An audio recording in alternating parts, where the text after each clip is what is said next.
And welcome back, everybody, to the TV show. I'm Jay Black, still on a boat against my will, here with Angelo Cataldi and Rhea Hughes, looking luminous in white. Hello, Rhea. How are you? I actually, if you want to see Ange, I got my Wow. Flyers sweatshirt Huh? on. I went to the Flyers game Saturday night, took the boys to Clark and his buddy David. We had a blast and they won. God, I hope they keep Fantastic. winning.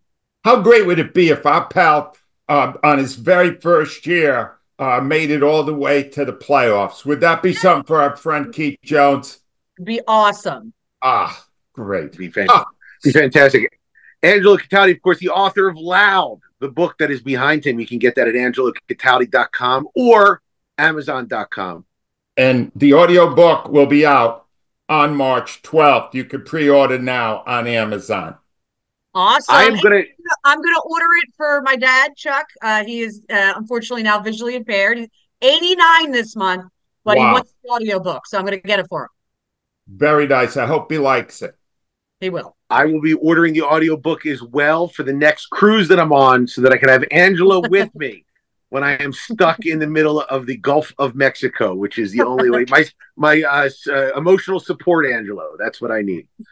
All right, let's hop into something that happened. I think after we recorded on Yeah. Wednesday, it was like it was a week ago, but it was a big enough deal that I just wanted to touch on it briefly. The great Richard Lewis died, who was a stand-up comic that I adored growing up. The man in black who would get up and just go through his neuroses on the stage in a way that was very unique at the time, translated into a sitcom in the late 80s, early 90s with Jamie Lee Curtis called Anything But Love. Kind of fell into, less of a career status in the late 90s, but came roaring back as a sidekick to Larry David, his best friend, Larry David, on Curb Your Enthusiasm. Just wanted to talk about not just Richard Lewis, but also this new trend that I love of people posting clips of our departed greats. We'll get to that in a second. Rhea, I know you are not a Curb fan, but were you a Richard Lewis fan? I was, and actually I watched a lot of those clips and I thought maybe I should get like I only gave Larry the Curb Your Enthusiasm like one or two shows, and I was like, I don't think this is me. But I thought Richard. I actually met Richard Lewis at a Sixers game so long ago. The Spectrum was still around. I Wow. was in the press box, and he was there, and he was exactly how he was on all. Like that was him. So like I don't know if he ever played a character or because I mean, very nice. I'm not saying he wasn't friendly, but he was exactly how he was on that show, kind of neurotic.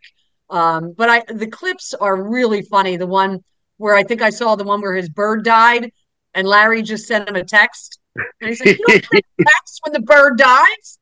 So Oh, I thought that was pretty funny. I liked him a lot. I thought he was, I right. like neurotic humor. That's kind of my thing. Rhea just hurt my feelings. Awful, awful.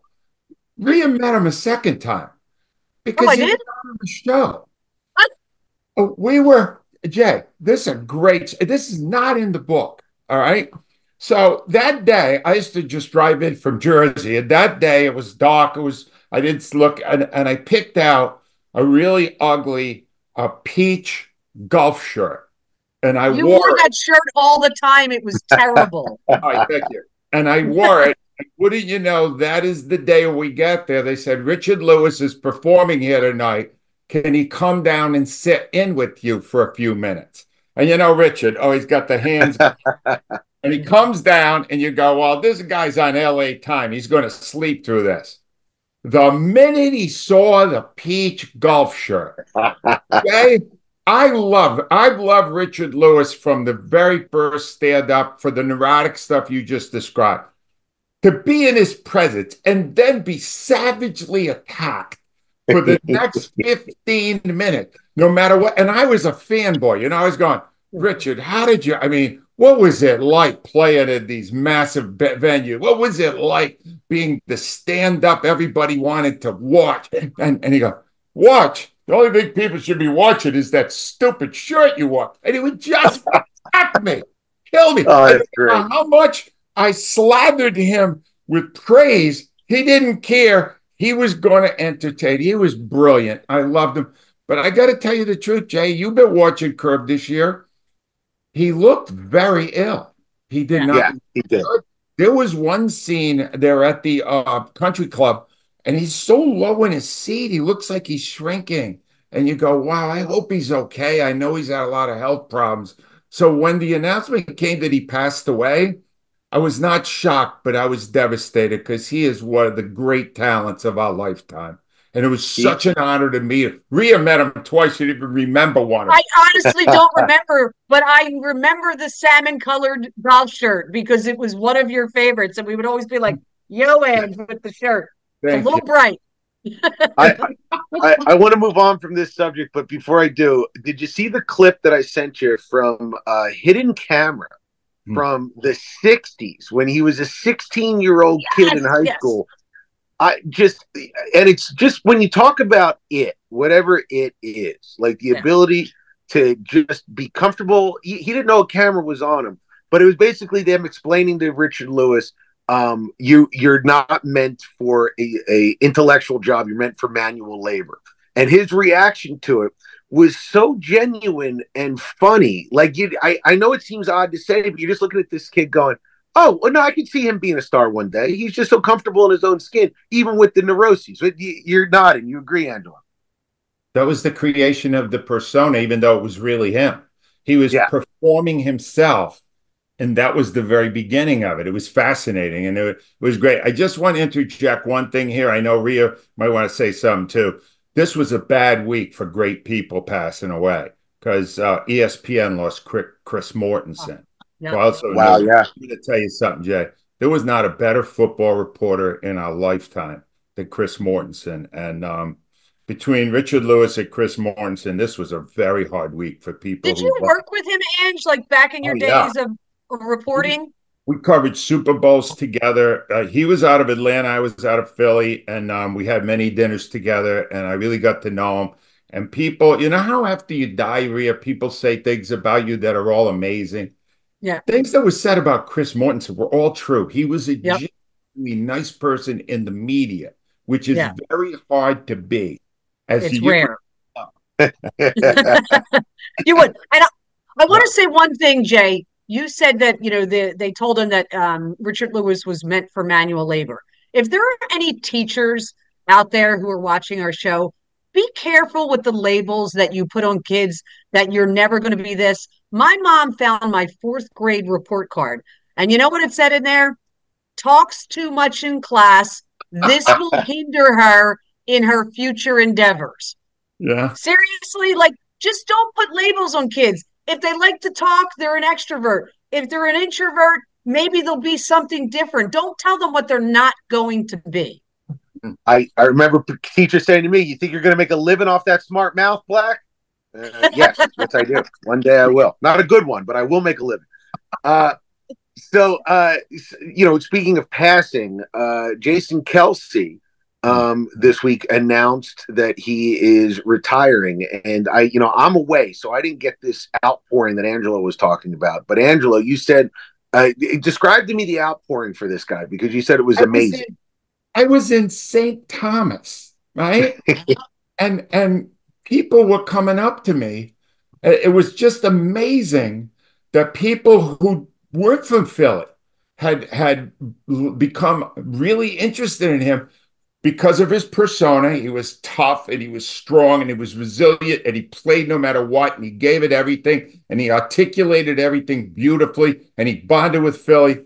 But I guess the thing that put him over the top was Taylor Swift and the fact that people were suddenly seeing him, in the context of a family with his brother dating Taylor, that put it at a whole nother level. And I just, right to the very end, Jay, I guess he's my all-time favorite athlete now. He passed Will Chamberlain, last Brian Dawkins. And the reason he did is he played like Brian Dawkins. He played all the way, but his communication with the fans, his ability to articulate what the fans are thinking. I want to read this and get your reaction. Because you're still working, and I just want to read a little bit of, because I'm going to tell you, I wrote a book. I should know how to write. I couldn't write anything this good. All right, this is what he said about Philadelphia. He said about the fan. They've been caring for generations in this town about this team, and they aren't about to accept a bunch of excuses and soft ass nonsense representing the name on the front of the jersey, something they've invested their entire lives in. If you don't like what the fans and media are saying as a player, it's very easy. Love them, treat them like your brothers, and go out and play your balls off. Wear your heart on your sleeve. And I guarantee you change those narratives. Rhea. It was when I heard, I couldn't play that enough in my updates yesterday, Ange, because he referenced Zach Ertz. He brought up and it was a terrible play by Zach Ertz many years ago, Angelo. We spent an entire week crushing him. Zach Ertz, in a game against Cincinnati, did not try to tackle Vontaze Burfict. And it was clear he didn't. And what I loved what Jason said in his thing, and he's so close with Zach, rightfully so, the fans went after him. And the next week, Zach Ertz went out, and I never saw him play harder, knocked over 3 guys on the way. And he said, and you will find no one in the city of Philadelphia has a bad word to say about Zach Ertz because he learned his lesson. Alec Bohm, same thing. Alec Bohm ripped the fans, came out and said, I was wrong. It's really not that complicated. But Jason did it better than anybody else. I mean, his way of communication. Mike Sealski said it best in his column. He goes, we should kind of all be ashamed as writers that we don't write stuff as good as Jason Kelce does. I mean, he's good at anything he does. You're right. I'm going to say this too. We were talking about the future of what would happen. I've been thinking about this a lot. If I were CBS, I would get as much money as I could find. I would find $200 million, and I would give it to Jason and Travis. Wow. Get Travis out of there. Say, hey, your brain is still working really well. You're dating Taylor Swift. Maybe now's the time to start the second Manning Brothers second show for their weekly show, because they would be more entertaining at it. Let's just put it that way. The Manning Brothers one is not as entertaining as I thought it would be, because CBS has Paramount Plus, which they're trying desperately. I mean, they bought as much Super Bowl time as they could. I just think that it's a great marriage. Don't put it on TV. Put it on Paramount Plus. Give them all the money that they want. Let them do a podcast like Pat McCaffrey does, and I think that's the slam dunk for their future. Do you guys agree? I mean, he can do whatever he wants, right? Like that's a good one. I got a couple of things. First of all, the first one might scare Rhea a little bit, but if I were running WIP, first of all, trouble. Rhea, not getting a raise and a big bump, all right? But anyway, if I'm running WIP, even though it's a long shot, I'm making a call, and I'm just going, name your job here. We have a winning team. You're going to make us a bigger winning team. There's not a role on any show, including hosting one, that he couldn't do to the point where fans would go nuts to want to hear him every day. Now he's probably going national, so that wouldn't happen. If he is, and I'm not saying your idea wouldn't be great, it would be, but before Travis retires, because he's not retiring yet. No. We finally get one of these old guys doing nothing, like Terry Bradshaw or Benny Johnson or Bill Cowher.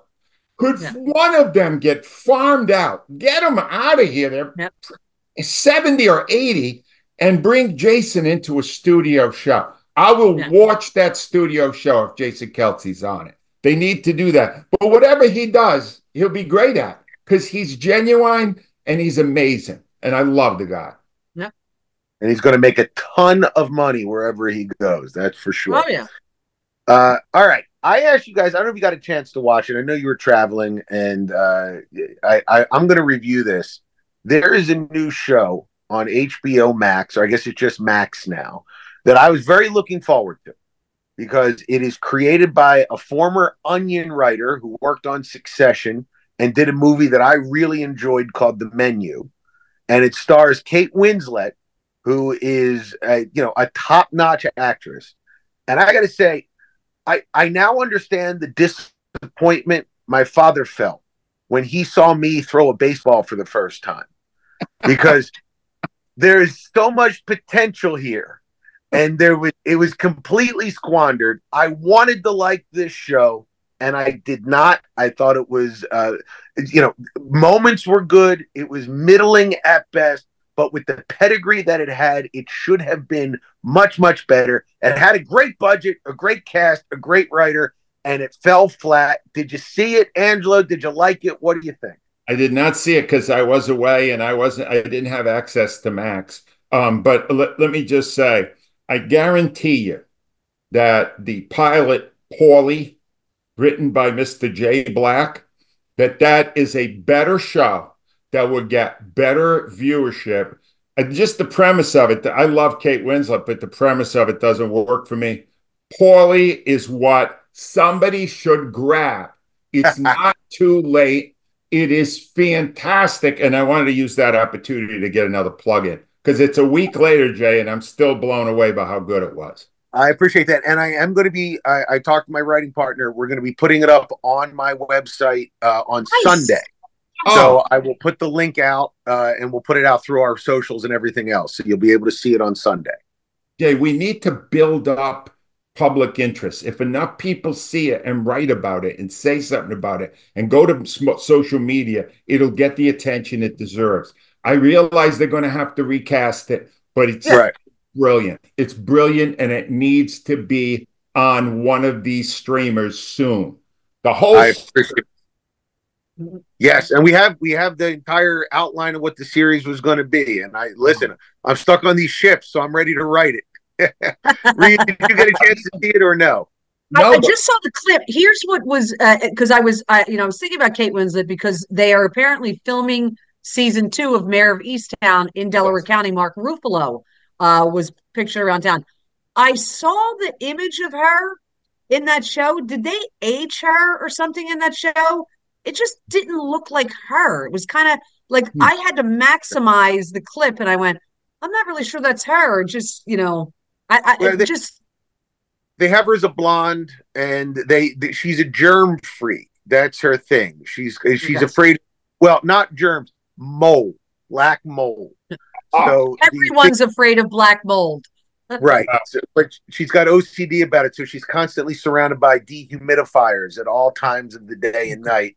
And it's got a lot of quirk. It's got a lot of energy, but it is such a disappointing show because of the potential that it has. You have one of the all-time great actresses, and it just fell flat. I'm probably going to tune into episode 2 just to see if it picks up, because sometimes pilots do that. But what a swing and a whiff for HBO. Right. I should mention, I have a little inside information that definitely you are correct in that they're filming season 2 of Mayor of Easttown, because they're doing it like about a half a mile from where I live. And nice. Windmore is where they are. And it's got a lot of old houses in it. I think they can go into whatever. That was one. I think I'm going to go back and rewatch it. That was one of the best shows I've seen in the past couple of years. I mean, it hit every note. It was brilliant.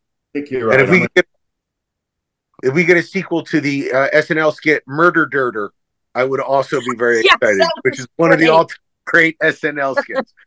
All right. Speaking of all-time greats, we have Rhea Hughes with her weekly segment, the British Corner and Teen Corner. What do you got for us this week for British Corner? So I was really excited about this. I kind of love the true crime that the Brits do. I think they do it really, the true crime documentaries, docuseries, I think they do it really well. So Netflix had a 4-episode series called The Yorkshire Ripper, The Secret Murders. Now, this was based off a series of murders committed 1975 to the early 1980s by Peter Sutcliffe. He copped to stabbing and murdering 13 women and violent assaults on 7 others. He just actually died this past November, COVID. But they go into the secret murders they really believe he was probably responsible for about 20 other murders. And the police knew he was murdering people, and they could not catch him. One of the reasons they couldn't is the first several women who were killed were sex workers. Of course, police back in the 70s, and, maybe it even happens today, they're not a high priority in terms of, we got to catch this, even after multiple women are being murdered. Not until a 16-year-old girl that the police, in a news conference, they had a lot of footage from the 1970s. He says, well, we've got an innocent murdered now. Oh, so now we're going to take it seriously now because a 16-year-old got murdered. They go into a lot of what the police got wrong. There was a lot of bungling of this investigation. What I didn't know so I do like it. It's only 4 episodes, 4 hours. And so it just really takes you through the whole investigation because, like I said, they had a lot of raw footage from it. But what happened was they spoke to a lot of victims' families who gave tremendous interviews. Like one guy, it was his mother, and he recounts how one day his mother was there and one day she wasn't. But what happened was they told these families that the name of this series was going to be called, let me get it right, it was going to be called Once Upon a Time in Yorkshire. They did all the interviews, and I'm assuming Netflix didn't find the title to be grabbing. So they named it The Yorkshire Ripper, The Secret Murders. And the families were absolutely outraged because the Ripper, what was done to their family member. I mean, one woman he stabbed 52 times. So they are very unhappy with this. But I will say it's a little grim, but you look into how these investigations went in the 70s before computers, before police departments were linked. And I'm amazed how they solved anything, frankly. But it's so it's on Netflix, 4 episodes, 1 hour. It's a pretty interesting look at life in the 70s in Britain. I always think of Zodiac whenever I think of killer movies from the 60s, 70s, where the police department that was like 3 towns over, they had to call 15 times just to get the evidence, and nobody knew anything. I think if number one, if you're trying to be a murderer, do it in the 70s. Don't do it now. Number 2, thank you, COVID, for taking care of this guy for us. It's rare that I root for COVID, but I was going to say that, but you could say it. Yeah. Yeah, and I got to say this because I visited London when my son was in school there many years ago, and I went on a tour where they took you to all the places where Jack the Ripper did his crimes. It was and they did it at night, and it was the spookiest thing. Yes. Ever. By the time I got back to the hotel, Rhea, I was terrified. You lived there. I don't know if you ever took that tour. Oh my God! But I asked Clark because we are going to London in June for the Philly series. I said, "Hey, do you want to go on it?" And he goes, "Yeah, why not? That could be fun." So we might do it. He won't sleep for a week. He's a teenager. He's up till 3 a.m. every morning anyway. So, well, speaking of Clark, what do you got for us on Teen Corner this week?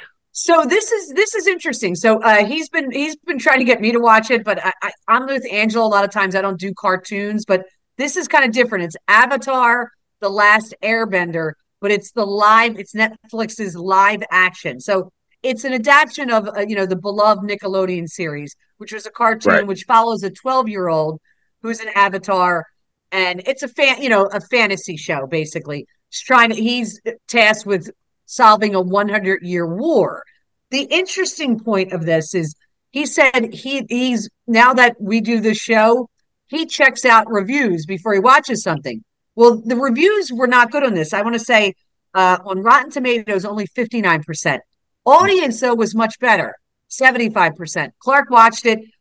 What it is though, they took 20 episodes from the original cartoon one and they tightened it into 8. He thought that was a little crammed in. We had the conversation, I guess, last week about how long episodes should be.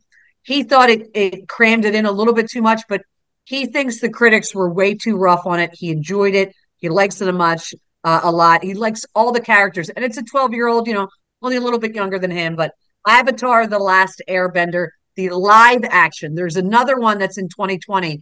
This one's 2024. It's the live action series. And if I may just say a small note, because I'm more on Twitter than you guys are, because I'm an idiot. The number of incel nerds on the internet whining about things that were changed that very much upset them. Just go outside from time to time, guys. I'm a comic book nerd. It's all right. The sun isn't going to hurt you. Just let the sun soak into your system a little bit and relax, and maybe talk to a girl once or twice so that you can stop being insane on the internet about Yes. changes to your cartoon program. So Yes, thank you. Perfect. just some advice, some fatherly advice, because obviously you're not Yes. getting it from your actual fathers. So that being said, Angelo, I know you were on vacation, so you probably didn't watch any TV at all, right? I watched it before I left, and I got two amazing watches. Great. Right. Number What one, do you got? Netflix, which is having a very good week with us. Yeah. It's a documentary, The Four Falls of Buffalo. And it is a remarkable documentary. I think it's 3 episodes on Netflix, and it's about the 4 years Buffalo went to the Super Bowl and My lost. God. Wow. And just the story of Scott Norwood, who That's blew what I wanted to ask. Rhea. They bring him back.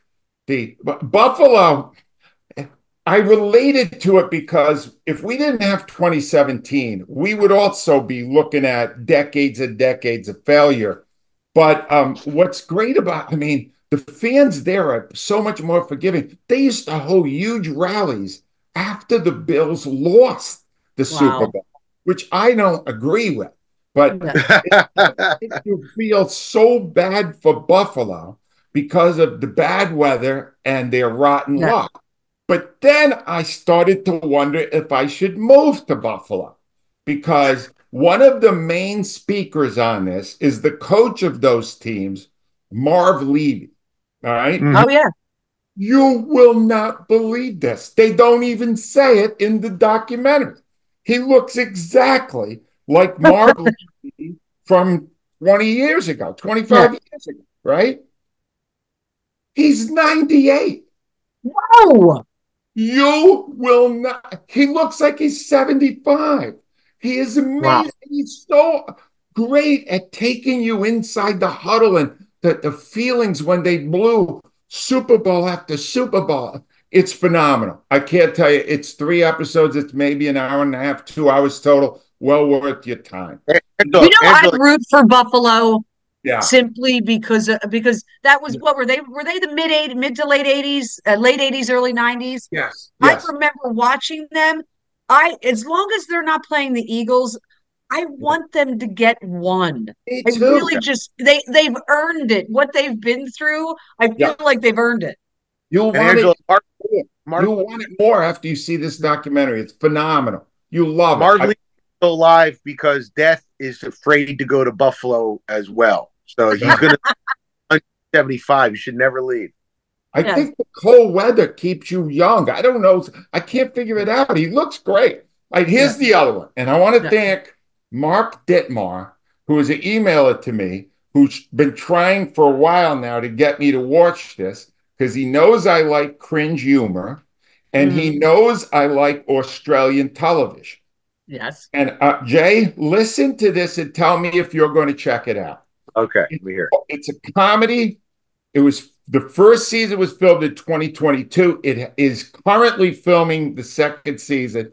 The name of the show is Colin from Accounts. Okay. Colin from Accounts is actually the name of the dog. All right. And here's what you need to know. Pilot episode. Before the title cards come on, before the opening jingle happens, you get bare breast. Jay, are you interested? There you go. I mean, a woman flashing a man bare breast. You in yet, Jay? Listen, that you had me at bear. Hold on. Hold on. Bear. In the course of the next 20 minutes, you get an unbelievable cringy poop scene. Right? No. Not this is humans. And a pee scene. You get a bare breast, a poop, and a pee in 22 minutes. Where do I sign up? No, and all of it is riotously funny. Awkward beyond belief. The woman, all the main characters are fantastic.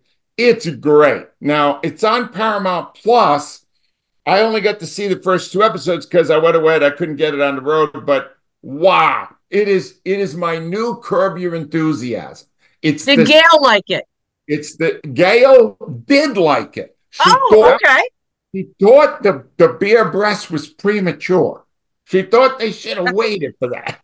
But and she doesn't, but she said, I'm in. I love it. The characters are likable. They're funny, funny, funny, and it's very cringy. I think if you like Curb, you will love Colin from Accounts. Thank you, Mark Dittmar. I'm in. I'm alone on the boat 2 more days. I can use that opening scene. All right. Here's what we got. Here's what we got today. If you want to see the final season and the final performances by Richard Lewis, Curb Your Enthusiasm is on HBO Sunday nights, and it's on Max whenever you want to see it. Jay, not really too hot on The Regime, but you could see that on Max. It does have Kate Winslet. Rhea liked The Yorkshire Ripper, The Secret Murders on Netflix. And Clark Cohn likes Avatar The Last Airbender on Netflix. I am highly recommending Four Falls of Buffalo on Netflix, Colin from Accounts on Paramount Plus. And if you would like to see the pilot for Paulie, yes, they tell them exactly where they can see this. If you go to jayblack.tv, it'll be up on Sunday. JAYBLECK.tv. The link, I'll put it in the show notes. Well, Jared, we'll talk about how we can get the word out on that afterwards. Thank you so much, guys, for listening.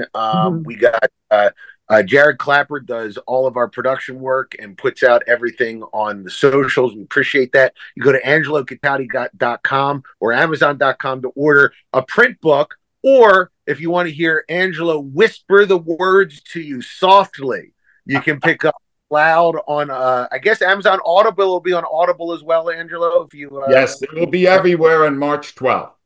On March 12th, you got to do that. And Rhea Hughes, you can hear her on WIP and see her at the Flyers game where she saw a win. So, yes. Thanks, guys. We'll be back next week. I'll be home. I can't wait. Yay!